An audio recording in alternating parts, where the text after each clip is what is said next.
Welcome to the Property Profits Podcast. Thank you so much for jumping on today. Today, we're going to be talking about evictions. Get a badass rental property, you finally close, you get a tenant in there, and then they don't pay you. What do? Time is expensive in evictions. So, first thing I like to do is say somebody doesn't pay me.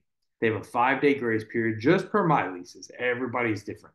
They have a 5 day grace period. If they do not pay on the 6th day, they get a 3 day notice to pay or vacate. This is in Texas. And by the way, I am not an attorney. This is not legal advice. This is just what I do. So they get a 3 day notice slapped on their door to pay or vacate. I get a picture of it. And just in case they don't pay me within those 3 days or vacate, I've got a picture that I served them that notice. And I try to reach out during that time. So I'll serve the notice. And usually people are super responsive. They text, call, hey, I'm going to have the money on this day, this day. It's like, hey, you got 3 days. But, all of a sudden they'll start trying to work with you. So if they haven't been late in the past, you can work with them once, right? I do. And I'm like, hey, if this happens again, like there's no redos, there's no do-overs. Like we just move forward with the eviction process. This is a business and we made an agreement contractually on our lease that you were going to pay, right? So if they don't pay, they got to go. But anyway, so 3 days, they don't communicate, they don't pay. One more thing, see if they'll do cash for keys, meaning you can pay them for the key, yeah, for the keys to your house. All right. So, hey, and I know that hurts people's ego, right? But hey, I'll give you a couple $100. Give me the keys, get out. Right? Done. As soon as they get out, give them a couple $100, get the keys. It's gonna hurt your ego, whatever. Last and not least, if it does not work, you got to file eviction paperwork. All right. You can go to your county website, Google evictions in whatever county. They're going to have the paperwork there. They're going to have the laws, everything. In Texas, it's freaking easy. I've done it in so many counties, so many times. I've never hired an attorney. I'm not saying that it's a bad thing, too. I've just never hired one. Always done it myself. Super easy. You fill out the paperwork, you give them the fee. Some places are old school and it's hard like to email them back the paperwork. They want it mailed. That's fine. Get a tracking number, we mail it with a money order, however they want it. It's a couple $100, 200 or 300 bucks to file. 2 weeks later, you usually get a court date, and then you have the eviction. When you go to court, you don't need a ton. You need your lease, and you need proof that they didn't pay. You don't even need that, but take it.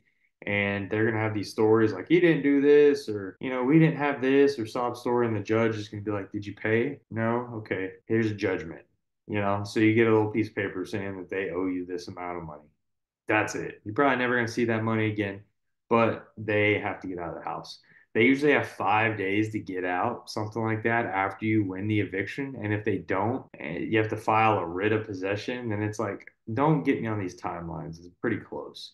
It's like a writ of possession, and you get another 5 days, and the sheriff just goes and takes all their stuff and has to put it like literally out. And I've never got to that point. Usually people just leave. During the whole CVID thing, right? People were taking advantage, and one couple filed for a jury trial, and you couldn't like meet in person during that. So somebody gave them that advice. So it took like, I don't know, it took me a year to get them out. But in most normal worldly times and circumstances, you can get somebody out, in a month or two. It's not a horrible deal. It's just here's where people go wrong, and I've done it too, is they'll say, the fifth comes up, the people say, I'm gonna pay you in 2 weeks. And it's like, okay, say that you don't file for eviction and you wait, and then 2 weeks they're like, hey, we don't have money, and you never filed. You're screwed. Then you have to file and wait another 2 weeks. Every time you wait is money. I always recommend just filing, unless it's their first time. I think everybody gets a first time, and you got to train tenants. Like you can't let them just pay you late all willy-nilly. No way, like no standard structure. Like they have to pay us through our payment link. We use Folio. And some of them be like, can we PayPal? Can we Venmo? No, you got to get on there, pay your link. Just like if you lived in an apartment complex or whatever, we offer you credit card payment, whatever, right? Any digital payment through there you can pay. So we stick to our guns. And it's important as a landlord that you stick to your guns, follow your procedures, backing up to before you even put the tenant. This doesn't mean you're a bad landlord. You're going to have evictions. Our criteria is you make 3 times rent and no previous evictions. We do not run a credit check. I've always been pretty fortunate.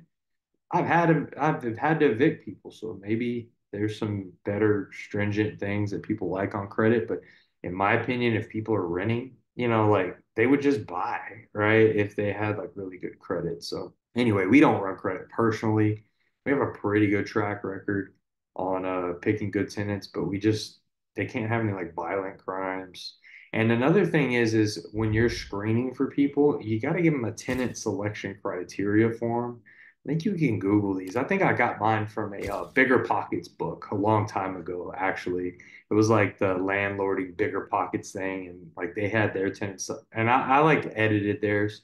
But the reason you have to have a tenant criteria selection form is so that you're not um, like judging people based off of anything outside the criteria that you judge everybody off of, because you don't want to get accused of doing that. And so that is actually part of what you should do is a criteria form and an application needing all their info, everything. And we use to run our backgrounds, we use rent prep. I think it's like 35 or 30 bucks, 35 bucks, and it runs all the checks you want up to that amount. You can get crazy with it, but we don't run credit. They have to consent, to doing that. And we make them pay an application fee for that reason. We don't upcharge it. We just charge what the application costs. I hope y'all got a ton out of this episode. If you liked it, please share it. That helps the algorithm, helps us reach more people. If you like this show and you feel like you're learning a lot from it, share it with a friend. Really appreciate you. And behind me is a whiteboard. We're about to set that up on the wall, and I'm going to start doing some whiteboard stuff with y'all. So thank you so much. Till the next time. See y'all then.